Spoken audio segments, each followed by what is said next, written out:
आज के लिए शिव सूत्र है। नर्तकः आत्मा रंगो अंतरात्मा श्रीवसात् सत्वसिद्धि सिद्धः स्वतंत्र भावः विसर्गस्वा भाव्यादवहि स्थिते स्थिति। आत्मा नर्तक है, अंतरात्मा रंगमंच है। बुद्धि के वश में होने से सत्व की सिद्धि होती है और सिद्ध होने से स्वतंत्रता फलित होती है।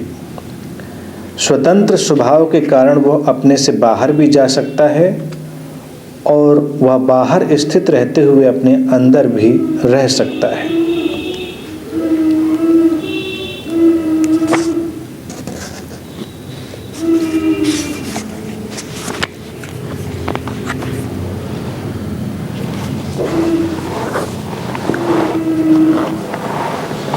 आत्मा नर्तक है और अंतरात्मा रंगमंच है। शिव बहुत ही सरल और स्पष्ट ढंग से तुमसे बात कर रहे हैं। वो कहते हैं आत्मा नर्तक है, सोल इज ए डांसर। नर्तक एक बहुत अद्भुत घटना है। जितनी भी कलाएं हैं उनमें जो नृत्य है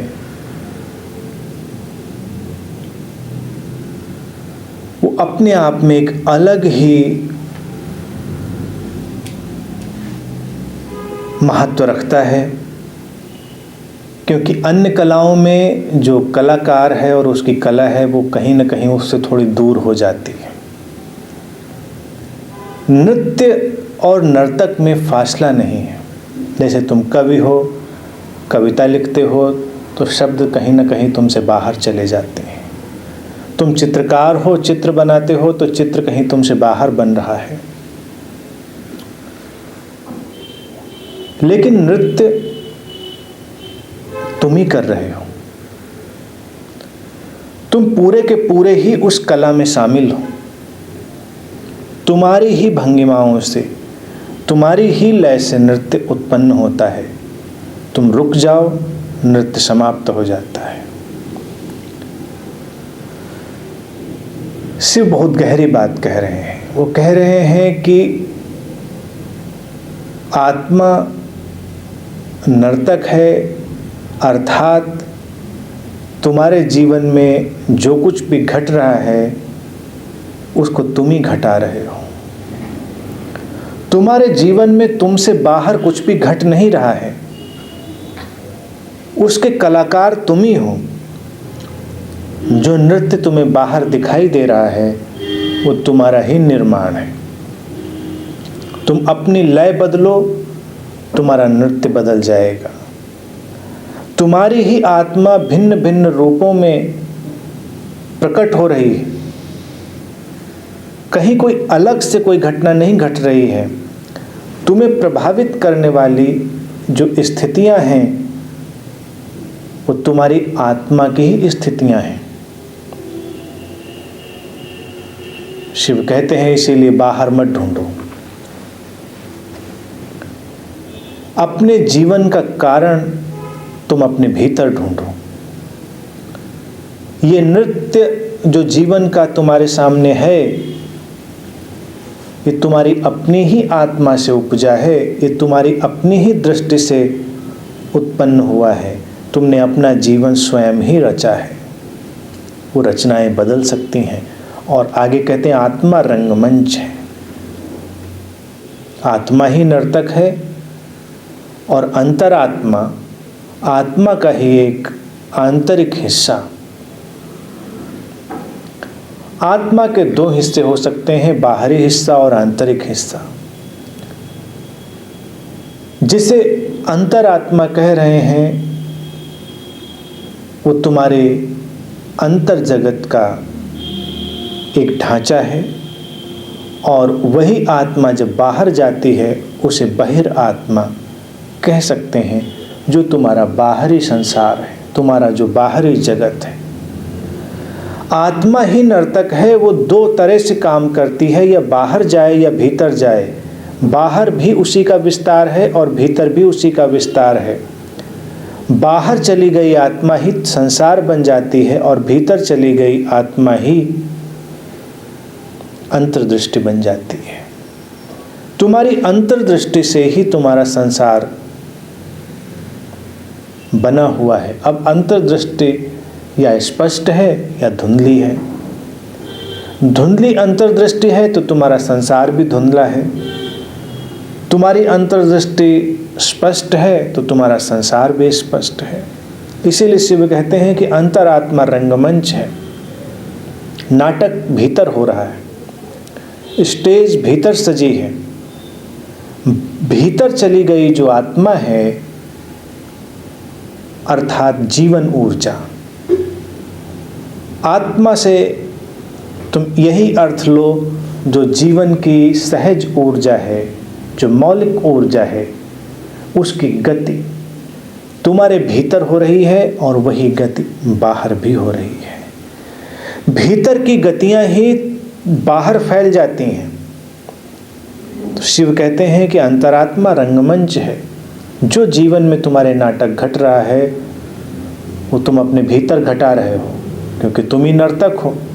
तुम ही नाच रहे हो अपने भीतर के रंगमंच पर, कोई और नहीं नाच रहा।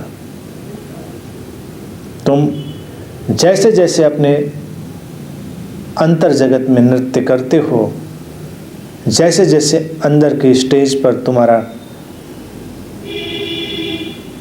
जीवन का नृत्य प्रकट होता है, वैसे वैसे ही तुम्हारा बाहर का जो जगत है वो बदलता है। ये रोशनी अंदर से बाहर आ रही है। जो बाहर का दिखाई देने वाला संसार है, उसकी स्टेज तुम्हारे भीतर ही बनाई गई है। तुम्हारे विचारों से, तुम्हारी भावनाओं से, तुम्हारे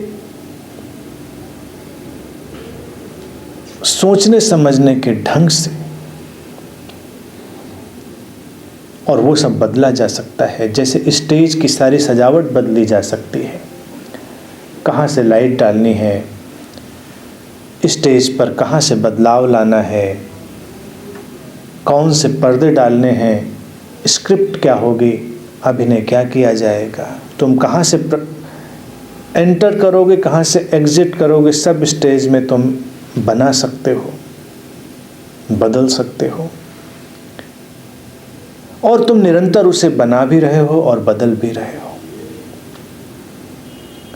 शिव कितनी साफ साफ बात कह रहे हैं, कोई उलझाव ही नहीं है।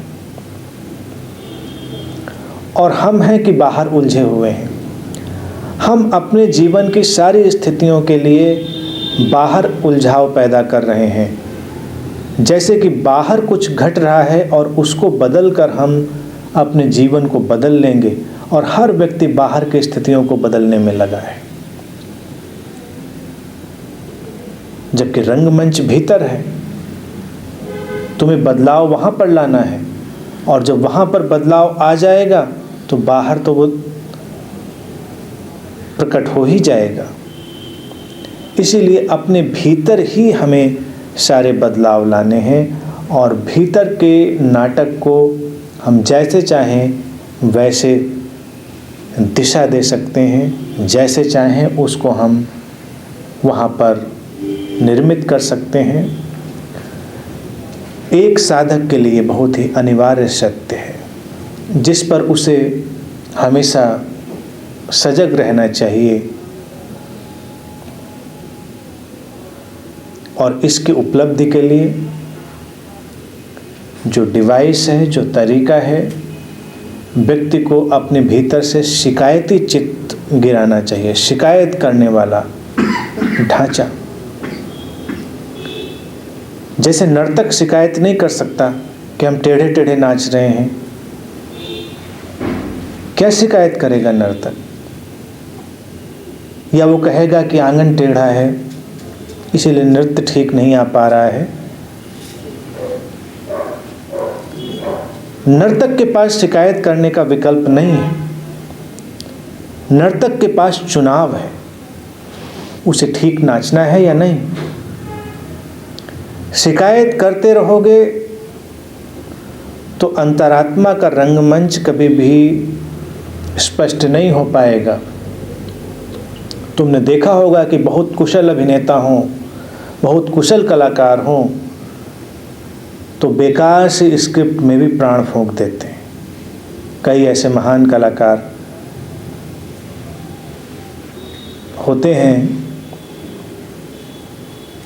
बेकार सी लाइन है, वो उनको भी अगर बोल देते हैं तो उसमें कुछ जान आ जाती है। और कुछ कलाकार ऐसे हैं, उनको चाहे जितनी अच्छी स्क्रिप्ट दे दो, वो उसके प्राण निकाल देते हैं। तो हाथ तो तुम्हारा ही हुआ, ये किसी और का हाथ नहीं हुआ। जब तुम्हारे ही हाथ में है तो पहला काम जो करना है, शिव उसकी ओर इशारा कर रहे हैं कि जीवन से शिकायतें गिरा दो। तुम शिकायत नहीं कर सकते, तुम जैसे हो उसके कारण तुम स्वयं हो, ना कोई परिस्थिति, ना कोई व्यक्ति। और तुम जैसी भावदशा लोगे वैसी परिस्थितियां और व्यक्ति अपनी ओर आकर्षित करने लगोगे। तुम शिकायती चित्त लोगे तो शिकायत करने की अनेकानेक परिस्थितियां तुम्हारे सामने प्रकट हो जाएंगी और फिर तुम्हें लगेगा कि देखो तुम बिल्कुल ठीक हो, और ठीक बिल्कुल भी नहीं होगे। तुम अगर स्वीकार की भावदशा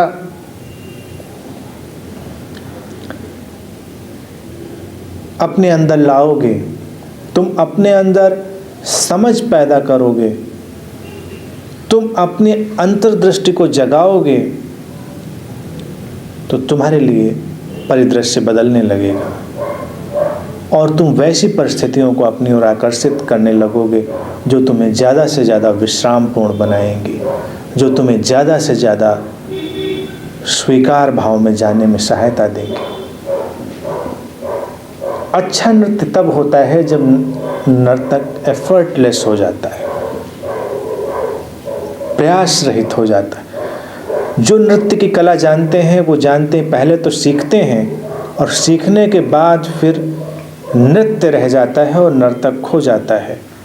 नृत्य प्रकट होता है तुम्हारे भीतर से, तुम्हारी ही जीवन ऊर्जा, तुम्हारी ही लय तुम्हें आविष्ट कर लेती, तुम्हें पजश कर लेती है और फिर नृत्य घटने लगता है। और जो तुम्हारे जीवन की सहज लय से निकला हुआ नृत्य हो, उसका मुकाबला भी नहीं हो सकता। बहुत सिस्टमेटिक क्रिएटेड नृत्य भी उतना सुंदर नहीं हो सकता जो तुम्हारी सहज गतियों से प्रकट हो गया हो। प्रसिद्ध संबुद्ध मित्र गुरजेफ का ही एक शिष्य हुआ करता था, निजिंस्की। वो बहुत बड़ा डांसर था और कहते हैं नृत्य की ऐसी अद्भुत प्रतिभा कभी कभी ही पैदा होती है।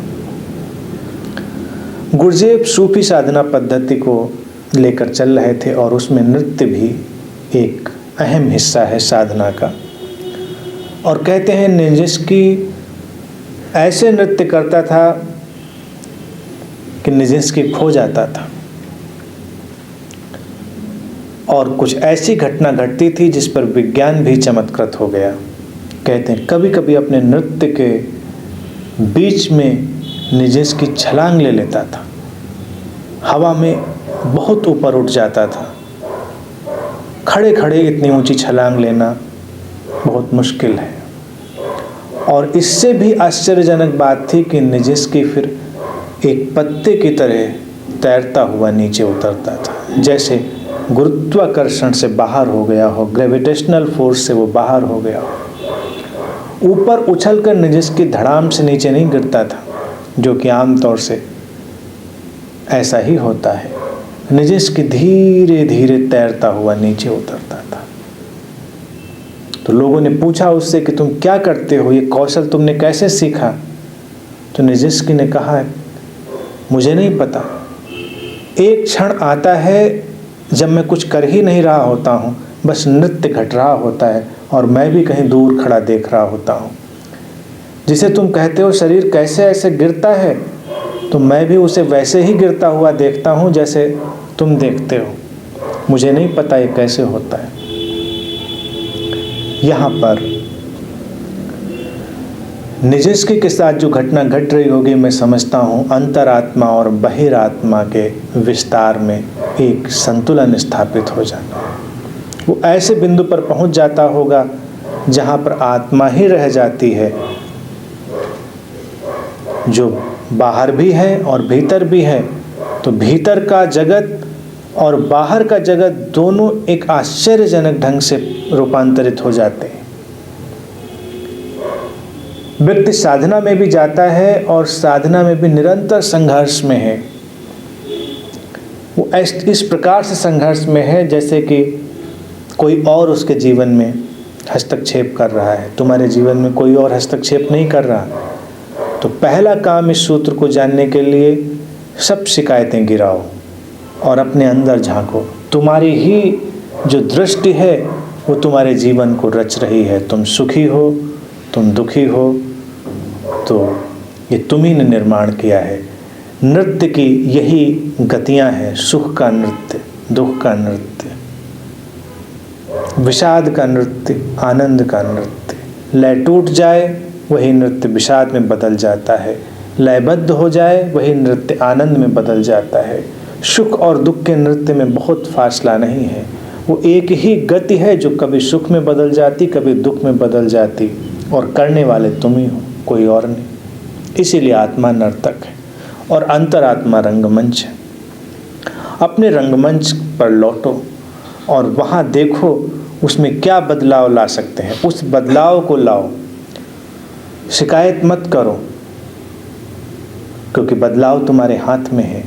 और अगर बदलाव तुम्हारे हाथ में नहीं है तो फिर तुम्हारा सुख दुख, तुम्हारा विषाद और आनंद भी कहीं बाहर है, किसी और के हाथ में। फिर तो कोई अंत ही नहीं। जीवन की उपलब्धि यही है कि तुम्हारा नृत्य तुम्हारे हाथ में है। तुम चाहो तो दुखी हो सकते हो, तुम चाहो तो सुखी हो सकते हो। तुम अपनी दृष्टि को बदल कर, अपने रंगमंच के ढांचे को बदल कर सारी स्थिति बदल सकते हो, और यही साधना है। अगर तुम ऐसा न कर पाते तो फिर तुम कठपुतली हो जाते। इसीलिए शिव ने नर्तक कहा है, कठपुतली नहीं कहा। कठपुतलियों को कोई और नचाता है, नर्तक खुद नाचता है। तुम कठपुतली नहीं हो, तुम नर्तक हो।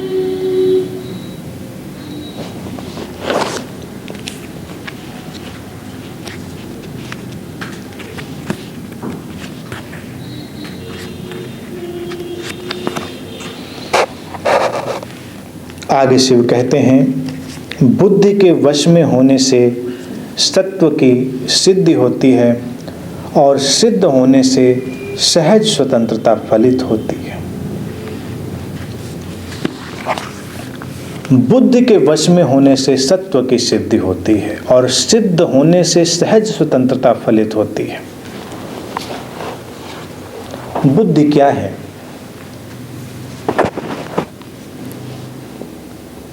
तुम्हारे विचारों का, तुम्हारी अनुभूतियों का एक प्रवाह।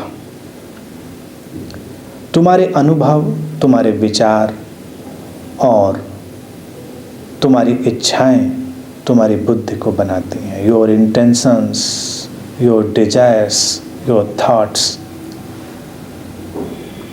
Create your intelligence. बुद्धि का तात्पर्य यहाँ इंटेलिजेंस है, प्रज्ञा से, उसको प्रज्ञा भी कहते हैं। और तुम जीवन में जैसे भी अनुभव इकट्ठे कर रहे हो, तुम जैसे भी विचार अपने अंदर रख रहे हो और जैसी इच्छाएं तुम्हारे अंदर गति कर रही हैं, उससे तुम्हारी बुद्धि का निर्माण हो जाता है। बुद्धि के वश में होने से सत्व की सिद्धि होती है, यानी कि जो तुम्हारा संसार है वो तुम्हारे नियंत्रण में आ जाता है, तुम्हारा जीवन तुम्हारे नियंत्रण में आ जाता है। अभी हालत उल्टी है, तुम बुद्धि के वश में हो, बुद्धि तुम्हारे वश में नहीं है। तुम अपने विचारों के वश में हो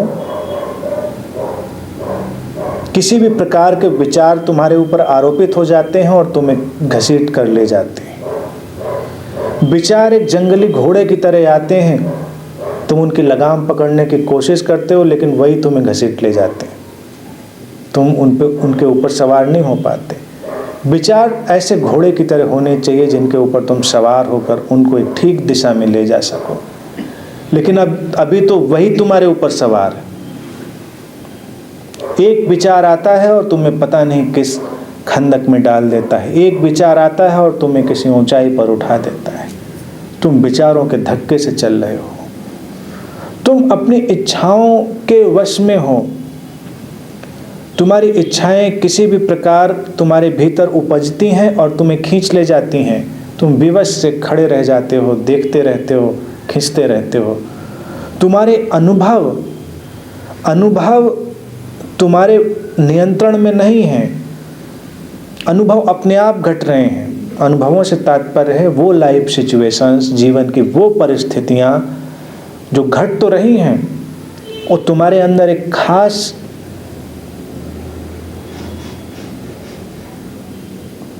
भाव पैदा कर सकती हैं।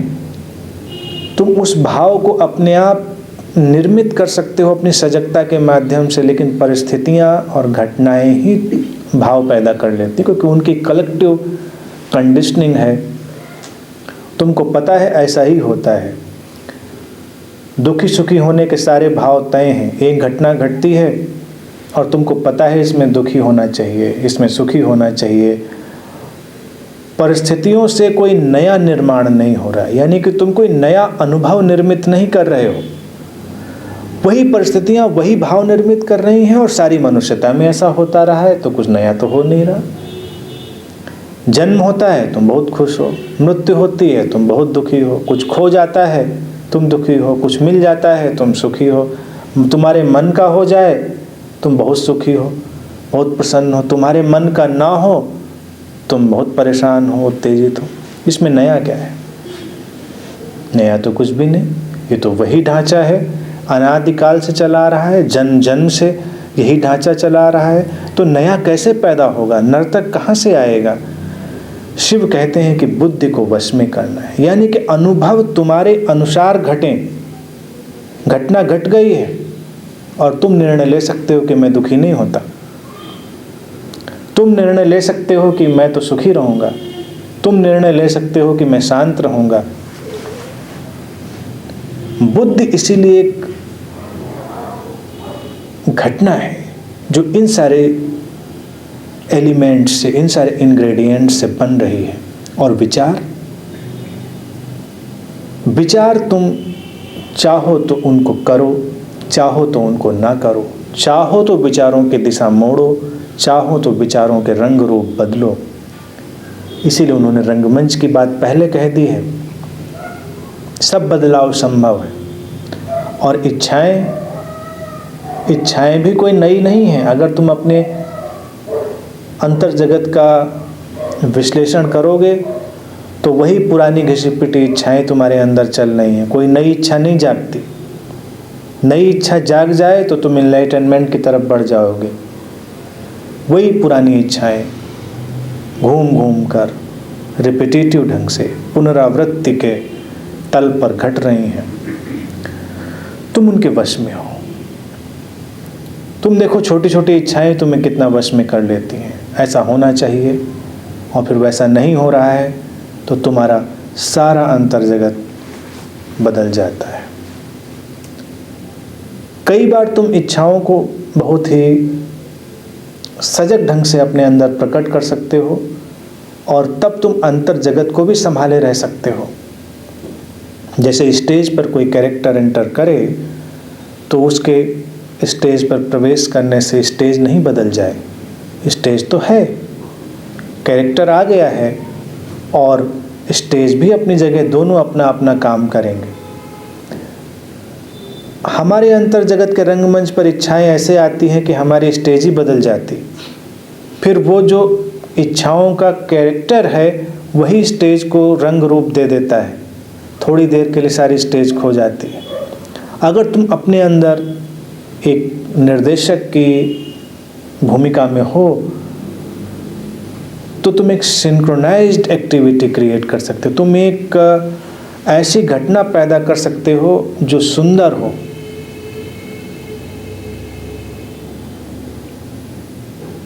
जो फिल्में सुंदर होती हैं तुम देखो, उसमें हर चीज़ की अलग सेटिंग होती है। साउंड, डायलॉग, शब्द, लाइट, जितना सिनेरियो है सब अपनी अपनी जगह पर बहुत अच्छे से सजाया गया होता है और किसी भी चीज़ से प्रभावित नहीं होता। यानी कि अगर कोई कलाकार आया है तो उसके चेहरे को देख के सारी स्टेज का कलर नहीं बदल जाता। वो अपनी जगह है, बाकी चीज़ें अपनी जगह। तुम्हारी इच्छा अपनी जगह है और अंतरात्मा का रंगमंच अपनी जगह। तो इसी को शिव कहते हैं, बुद्धि को वश में करने से सत्व की सिद्धि होती है। जो तुम्हारा संसार है, तुम्हारा जगत है, उसकी सिद्धि होती है। तुम बुद्धि को जब वश में कर लेते हो, तुम विचारों को अपने नियंत्रण में कर लेते हो, तुम अपने सुख दुख का, अपने रिस्पॉन्सेस का निर्णय ले लेते हो। जैन सद्गुरु हुए थे अतीशा। अतीशा की एक ध्यान पद्धति भी है जो हृदय केंद्र पर आधारित है। उस ध्यान पद्धति में अतीशा कहते हैं कि सुखी होने का निर्णय लो। छोटी सी बात, लेकिन बड़ी क्रांतिकारी बात। शिव भी वही बात कह रहे हैं। अतीशा कहते हैं कि परिस्थिति कैसी भी हो, तुम निर्णय कर लो कि तुम आज सुखी ही रहोगे। परिस्थितियों को अपना काम करने दो, तुम नियंत्रण अपने हाथ में ले लो। और थोड़ी देर में अगर तुम इस पर प्रयोग करते चले जाओगे, तुम पाओगे कि हाँ ये संभव है। परिस्थितियां तो ऐसी बन रही थीं कि तुम विचलित हो सकते थे, लेकिन तुमने अपना रिस्पॉन्स तय कर लिया था कि मैं परिस्थिति के अनुसार रिस्पॉन्स नहीं करूंगा। और फिर घटना उल्टी हो जाती है। जब तुम परिस्थिति के अनुसार रिस्पॉन्स नहीं करते हो तो परिस्थिति बदल जाती है। अक्सर बचपन में बच्चे घटना का अनुभव करते हैं। कभी कमज़ोर बच्चा होता है तो उसको लोग चिढ़ाने लगते हैं किसी न किसी बात पर, और वो जितना चिढ़ता है उतना चिढ़ाया जाता है। फिर उसको वो बच्चे चिढ़ाने लगते हैं जिनकी कोई रुचि चिढ़ाने में नहीं थी, और वो चिढ़ता रहता है, चिढ़ाया जाता है। लेकिन एक दिन वो निर्णय करता है कि मैं अब नहीं चिढ़ूंगा, तो धीरे धीरे लोग चिढ़ाना बंद कर देते हैं। तुम्हारी प्रतिक्रियाएं ही परिस्थितियों को आकर्षित करती, और तुम अगर अपने प्रतिक्रियाओं को बदल देते हो, अपने रिस्पॉन्सेस को बदल देते हो, तो तुम्हारी परिस्थितियां भी बदल जाती। यानी कि तुम्हारा संसार तुम्हारे नियंत्रण में आ जाता है, तुम्हारे वश में। बुद्धि इसीलिए बहुत ही तरल घटना है, बड़ी लिक्विड इवेंट है। उसको मैंने इसीलिए 3 घटकों में, 3 एलिमेंट्स में तुम्हारे सामने रखा। बुद्धि कोई नॉलेज नहीं है, इंफॉर्मेशन नहीं है कि बुद्धि का अर्थ तुम ऐसे ले लो कि तुम अंदर क्या क्या जानते हो, वो बुद्धि है तुम्हारी। बुद्धि का तात्पर्य विचार, अनुभव और इच्छा का एक सामंजस्य है, और इन पर स्वामित्व जब घट जाता है तो शिव कहते हैं कि सहज स्वतंत्रता फलित होती है।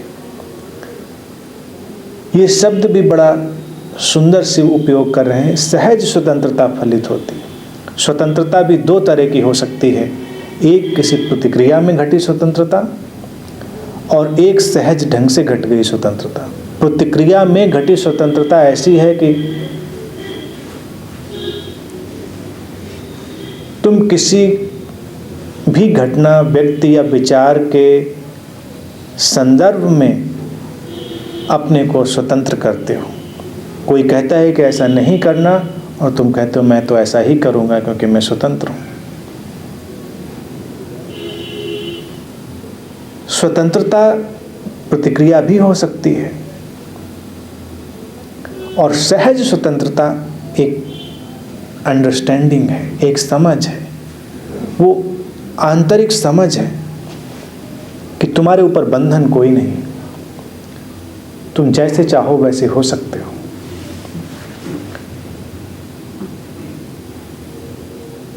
और सहज स्वतंत्रता का जो स्पॉन्टेनियस फ्रीडम है, इसका कोई सेट फार्मूला नहीं बन सकता। कभी कभी सहज स्वतंत्र व्यक्ति ऐसा भी लग सकता है कि वो बहुत ही बंधन में घिरा हुआ है, लेकिन तब बंधन भी उसका अपना चुनाव है, उसका अपना निर्णय है। इस घर में तुम जैसे चाहो वैसे रहने का अगर चुनाव कर लो, जहाँ चाहो जिस कमरे में चाहो बैठो, आ सकते हो, जा सकते हो, ये सहज स्वतंत्रता है। लेकिन तुम इस तरह से स्वतंत्र हो कि मैं इस कमरे में ही रहूँगा और उस कमरे में नहीं जाऊँगा, तो तुम उस कमरे में नहीं जाओगे कि स्वतंत्रता ले रहे हो, लेकिन ये एक बंधन भी है कि तुम उस कमरे में नहीं जाओगे। बात समझें, बहुत सारी स्वतंत्रताएं ऐसी ही प्रतिक्रिया में घटती हैं। और सहज स्वतंत्रता एक अंतः प्रज्ञा का फैलाव है, वो क्षण प्रतिक्षण तुम्हारे सहज जीवन से निकलती है, इसीलिए उस पर कोई बंधन नहीं, उसको बंधन का तनाव भी नहीं। स्वतंत्र व्यक्ति को परतंत्र होने का बड़ा तनाव है, और जो सहज स्वतंत्र व्यक्ति है उसे परतंत्र होने का भी तनाव नहीं। बड़ा बारीक सा अंतर और बड़ा गैर मामूली। और जो व्यक्ति सहज स्वतंत्रता में नहीं है वो बंधन से बहुत घबराता है। जैसे प्रेम तुम्हें सहज स्वतंत्रता दे सकता है, लेकिन जो तथाकथित प्रेम वाले लोग होते हैं वो बंधन से बहुत घबराते हैं, क्योंकि प्रेम में भी स्वतंत्रता चलती है, क्योंकि वो सहज नहीं है और वो तुम्हारी बुद्धि के वश में होने से नहीं पैदा हुई है, तुम उसके वश में हो, तो बंधन से घबराते हो। इसीलिए आजकल प्रेम हो और लोग कमिटमेंट से हमेशा घबराते हैं। कमिटमेंट से, क्योंकि उनको लगता है फिर तो बंधन हो जाएगा। हमने कोई शब्द दे दिया है, किसी से कोई कमिटमेंट कर दिया तो ये तो बहुत बड़ा बंधन हो जाएगा, तो मैं मुक्त हूँ, अभी के अभी यहीं जी लेता हूँ, आगे की नहीं जानते। तो ऐसा ट्रेंड भी चल निकला है कि प्रेम करो और उसको वहीं का वहीं ख़त्म करो, आगे की कोई बात नहीं, क्योंकि आगे पता नहीं। तो बंधन में नहीं रहना है, स्वतंत्र रहना है। और ऐसी स्वतंत्रता देखा जाए तो बड़े बंधन वाली, बहुत परेशान करने वाली है, क्योंकि वो भी क्या स्वतंत्रता जो कमिटमेंट ना कर सके, वो स्वतंत्रता भी कैसी जो संकल्प में ना जा सके। सहज स्वतंत्रता एक बहुत ही अलग घटना है, जब तुम अपनी अंतरात्मा के रंगमंच की सारी स्थितियों को अपने वश में कर चुके हो, अपनी बुद्धि को जान चुके हो, उसको वश में कर चुके हो, तुम किसी बात से नहीं घबराते। तुम मृत्यु से भी नहीं घबराते, तुम जीवन से भी नहीं घबराते, तुम नरक से भी नहीं घबराते, तुम स्वर्ग से भी नहीं घबराते। जो कच्चे साधक होते हैं मुक्ति की तलाश करते हैं, जो शिव के सूत्रों में प्रवेश कर जाते हैं और बुद्धि को वश में कर लेते हैं, वो मुक्ति की परवाह क्या करते हैं? मुक्ति उनकी परवाह करती है, वो जहाँ हैं वहीं मुक्त हैं। अन्यथा तुम आध्यात्मिक परिदृश्य में देखो, लोग मुक्ति ढूंढ रहे हैं, और किससे मुक्ति, कहाँ मुक्ति, क्यों मुक्ति? सारे मुक्ति किसी न किसी संदर्भ में है, इस जन्म मृत्यु के चक्कर से मुक्ति। तो कहाँ जाओगे फिर? जहाँ जाओगे वहाँ बंध जाओगे, फिर वहाँ से मुक्ति कहाँ? इसका अंत कहाँ होगा? सहज स्वतंत्रता का अर्थ है न जन्म की परवाह न मृत्यु की परवाह। जो घटता है सहज है, उसका पूरा स्वीकार है, और ये बहुत बड़ी घटना है। सहजता जीवन में घट जाए, इससे बड़ी स्वतंत्रता नहीं हो सकती। और वो तभी घटती है जब तुम जीवन में अपनी प्रतिक्रियाओं को अपने नियंत्रण में कर चुके होते हो। जब तुम अपने विचारों के घोड़ों पर सवार हो चुके होते हो, उनकी लगाम तुम्हारे हाथ में होती है, उनको दिशा तुम दे सकते हो, वो तुम्हें नहीं खींचते, वो तुम्हारे इशारों से चलते हैं, तुम्हारे इशारों से रुकते हैं। जब तुम्हारी इच्छाएं तुम्हारे वश से पैदा होती हैं, तुम अपनी इच्छाओं का निर्माण करते हो और अपनी इच्छाओं का विसर्जन करते हो। इच्छाएं एकदम से तुम्हारे ऊपर हावी नहीं हो जाती, तुम उनका रंग रूप बदलने की क्षमता रखते हो, तो फिर तुम सहज रूप से स्वतंत्र हो। फिर तुम्हें कौन बांध सकता है?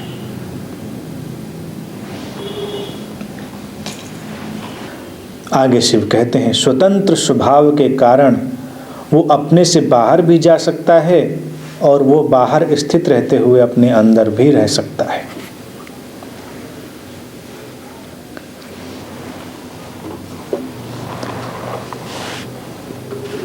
यहाँ पर शिव बाहर और भीतर के भेद को समाप्त कर रहे हैं। वो कह रहे हैं कि जो भीतर है वही बाहर है और जो बाहर है वही भीतर है, जिसको जी कृष्णमूर्ति कहते थे, ऑब्जर्वर इज द ऑब्जर्व्ड। दृष्टा ही दृश्य है, जो देखा जा रहा है वही देखने वाला भी है। दोनों में कोई भेद नहीं, भीतर और बाहर में कोई विचलन नहीं। ज़्यादातर साधक और सांसारिक के विभाजन इसी बात में है कि सांसारिक उसको कहते हैं जो बाहर कहीं उलझा हुआ है, बाहर के जगत में, बाहर के क्रियाकलापों में, और आध्यात्मिक व्यक्ति लोग उसको कहते हैं जो अंदर के क्रियाकलापों में उलझा हुआ है, अपने अंतर जगत में। अंतर जगत वाला बाहर जाने से घबराता है और बाहर वाला अंदर जाने से घबराता है, दोनों डरे हुए हैं। इसीलिए किसी व्यक्ति से कहो ध्यान में जाओ, वो कहता है नहीं ध्यान में नहीं जाएंगे। ध्यानी को कहो जाओ संसार में जाओ, वो कहता है नहीं संसार में नहीं जाएंगे, ध्यान खो जाएगा मेरा। संसारी का संसार खो जाता है अंदर जाने में और ध्यानी का ध्यान खो जाता है संसार में जाने में। शिव कह रहे हैं जो सहज स्वतंत्र व्यक्ति हो गया है, वो जहाँ है वहीं उसका ध्यान है और जहाँ है वहीं उसका संसार है। संसार और अध्यात्म एक ही घटना उसके लिए हो जाती है। और विभाजन हो भी क्यों? तुम्हारे जीवन में विभाजन नहीं है तो फिर किसी भी बात का विभाजन क्यों हो? बाहर भी तुम उतने ही सहज हो और भीतर भी उतने ही सहज हो। बाहर भीतर आना जाना उसके लिए सहज है। जिसकी मुक्ति की बात मैं कह रहा था, जन्म मृत्यु में आना जाना उसके लिए सहज है। उसके लिए कोई भी बात मुश्किल पैदा करने वाली नहीं। मौन और मुखरता उसके लिए सहज है। वो जब चाहे मौन में डूबा है, जब चाहे बोल रहा है, बोलते हुए भी मौन है और मौन रहते हुए भी बोल रहा है। जो चुप रहते हैं उन्हें बोलने में परेशानी होती है। जैसे कि कुछ साधक मौन व्रत ले लेते हैं, तो मौन व्रत में वो इतना उपद्रव करते हैं जितना बोल कर भी नहीं करते। तरह तरह से बोलते हैं, इशारे करके बोलेंगे, समझाने की कोशिश करेंगे। सहजता ये है कि जो बात एक शब्द में तुम समझा सकते थे उसको समझाने में तुम बड़ी मेहनत करते हो, और उतनी देर में अंदर तुम्हारे कितनी बातें चलती होंगी। मौन चुप्पी नहीं, होंठ सिलकर बैठ जाना मौन नहीं। मौन एक आंतरिक घटना है, बोलना उसके विरोध में नहीं। संसार तुम्हारे अंतर आत्मा के रंग में रंगा हुआ हो सकता है, तब हर घटना तुम्हारे लिए आध्यात्मिक है। जिसको कबीर कहते हैं, उठना बैठना ही पूजा है, कुछ बोलना ही उसकी अर्चना है। मैं जो कुछ करता हूँ वो उसी की ओर समर्पित है, कुछ अन्य करने का उपाय नहीं। मैं कपड़ा बुनता हूँ, यही उसकी प्रार्थना है। मैं बाजार में कपड़ा बेचता हूँ, यही उसकी पूजा है। मैं जो कुछ कर रहा हूँ पूजा ही है, कुछ और है ही नहीं। तो कबीर इस सहज स्वतंत्रता में घिरे हुए व्यक्ति हैं जिनके लिए बाजार और मंदिर में फर्क नहीं है। वो बाजार में अगर कपड़ा भी लेकर बैठते हैं तो मंदिर जैसा ही है। कुछ लोगों के लिए मंदिर भी बाजार जैसा है। वो मंदिर में भी बैठे हैं तब भी पूरी दुकान सजी है। अब चुनाव कितना स्पष्ट है कि तुम्हारा संसार भी तुम्हारे अध्यात्म की सुगंध से, रोशनी से भर जाए, ये कितना अच्छा होगा, फासला गिर जाए। ना कि तुम्हारा अध्यात्म भी तुम्हारे संसार के उलझाव से भर जाए। तुम्हारा जो बाजार है, जो तुम्हारी दुकान है, वो तुम्हारे मंदिर की तरंगों से, उस सुगंध से आपूरित हो जाए, ये सुंदर है, या कि तुम्हारा मंदिर, तुम्हारी पूजा, तुम्हारी दुकानदारी बन जाए। और अभी बनी हुई है, नाप तोल के गणित लगा के तुम सब काम कर रहे हो। मुश्किल आ जाए, सारी दुकान तुम्हारी खड़ी हो जाती है, सारी पूजा अर्चना साधना। मंदिर मस्जिदों का तुम अगर स्टैटिस्टिकल सर्वे कभी करो तो तुम्हें समझ में आ जाएगा कितनी बड़ी दुकान है। सारा बाजार वहाँ चला गया है।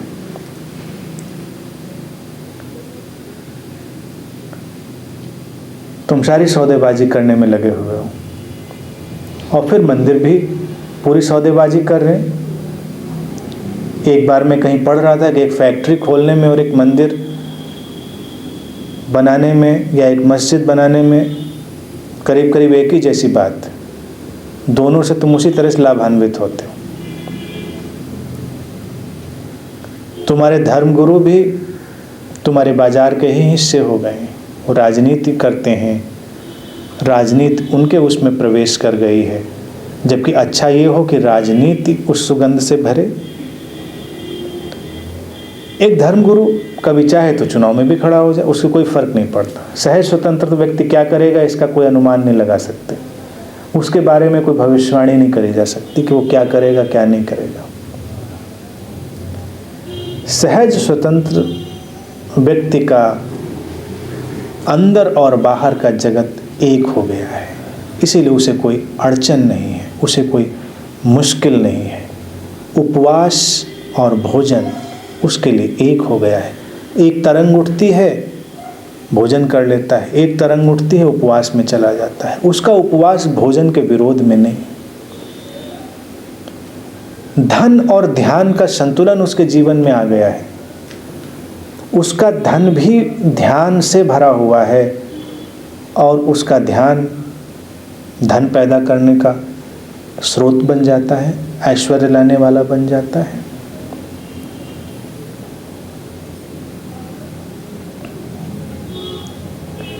पुराने किस्म के सन्यासी थे तो उसमें कितनी रोचक बातें हुआ करती थी। वो धन नहीं छूते थे, वो कहते थे कि मुझे धन नहीं छूना है। तो एक दो अपने शिष्य लोग साथ लेके चलते थे, जो उनका धन उनके साथ लेके चलते थे, क्योंकि कहीं सामान खरीदना है तो पैसा तो साथ लेके चलना है। महात्मा जी लेके नहीं चलते हैं तो उनके शिष्य लोग लेके चलते थे, जो उनके बिहाफ पे वो सारा काम करते थे। तो इसमें अड़चन ये थी कि शिष्यों को पाप में क्यों डाला, खुद पुण्य में गए और जो बेचारे लेके चले थे उनको पाप में डाला। ये सारी नादानियाँ, ये सारी मूर्ताएं चलती हैं जब व्यक्ति सहज स्वतंत्रता को नहीं जानता। सहज स्वतंत्रता किसी भी किस्म के बंधन में नहीं। जैसे तीर्थंकर महावीर एक दिन जा रहे थे जंगल में, जो चादर ओढ़े थे एक झाड़ी में फंस गई और वो इतनी मस्ती में थे, इतने अहोभाव में थे, इतने आनंद में थे कि परवाह भी नहीं करी, कांटों में उलझी चादर वहीं की वहीं फंसी रह गई और वो आगे चले गए। वो नग्न रह गए, नग्न रह गए तो रह गए, फिर उन्होंने परवाह भी न करी। फिर उनके अनुयायी आते हैं जिनकी चादर किसी कांटे में नहीं फंसती, तो प्रैक्टिस से धीरे धीरे छोड़ते। तो वो सहज स्वतंत्रता नहीं है, वो आरोपित स्वतंत्रता है। मैंने सुना है कि सब धीरे धीरे प्रैक्टिस से छोड़ते हैं। तो क्या हासिल है? अब मैं समझता हूँ अगर महावीर को कोई चादर उड़ा भी देता तो उनको शायद कोई परेशानी नहीं होती, क्योंकि उन्होंने कोई कसम नहीं खाई थी कि मैं नंगा घूमूंगा। घूम रहे थे, सहजता थी, चादर डाल देता, कोई चादर पड़ जाती। किसी बाबा से तुम कभी कल्पना नहीं कर सकते कि वो अपनी वेशभूषा हटा के किसी दूसरी वेशभूषा में आ जाए, दंगा हो जाएगा, झगड़ा हो जाएगा। कृष्ण जैसे लोगों पर दृष्टि करो, वो सहज स्वतंत्र है। क्षण भर में वो वेशभूषाएं बदल लेते हैं, क्षण भर में युद्ध में खड़े हो जाते हैं, क्षण भर में वो प्रेम में खड़े हो जाते हैं, क्षण भर में शांति दूत बन जाते हैं, क्षण भर में सब बदल रहा है। जैसे जीवन बदल रहा है वैसे वो बदल रहे। कोई उनका आरोपण नहीं कि मैं ऐसा ही करूँगा, मैं यही करके रहूँगा। करके रहूँगा वाला तो काम ही नहीं है। सहज स्वतंत्रता का अर्थ है कि जीवन जो परिस्थिति सामने लाता है वो घट जाती है। कृष्ण के जीवन की घटनाएं इसीलिए अद्भुत हैं, और मैं समझता हूँ हिंदुओं ने इसीलिए शायद उन्हें पूर्ण अवतार की संज्ञा दे दी। गीता जैसी अद्भुत जो देशना है वो भी घट गई देशना है, सहजता से।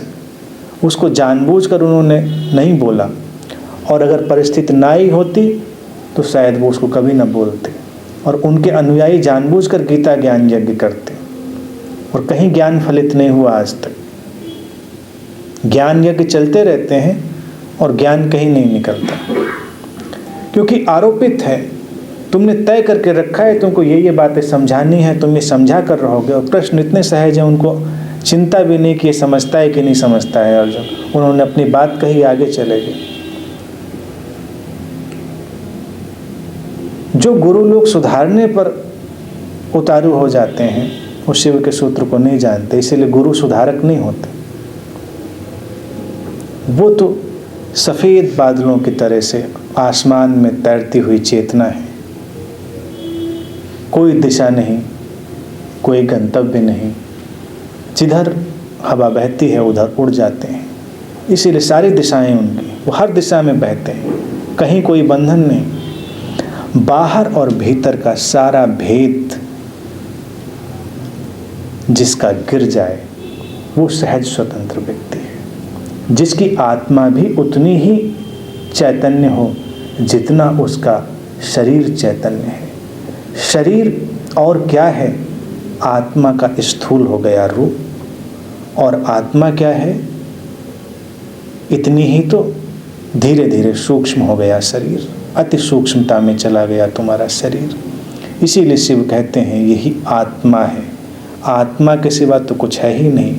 नृत्य तो उसी का है, वही नृत्य फ्रीज हो गया है, क्रिस्टलाइज हो गया है तो तुम्हारा शरीर बन गया है।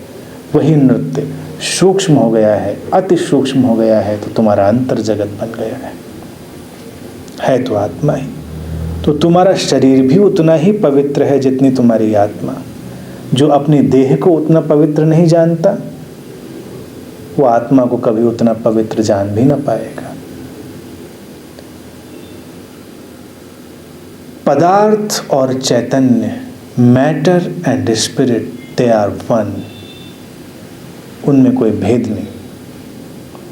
यही शिव कह रहे हैं, यही अंदर बाहर का उलझाव जिससे मुक्त होना है। जब तुम्हारा संसार तुम्हें कहीं भी बांधने वाला न रह जाए,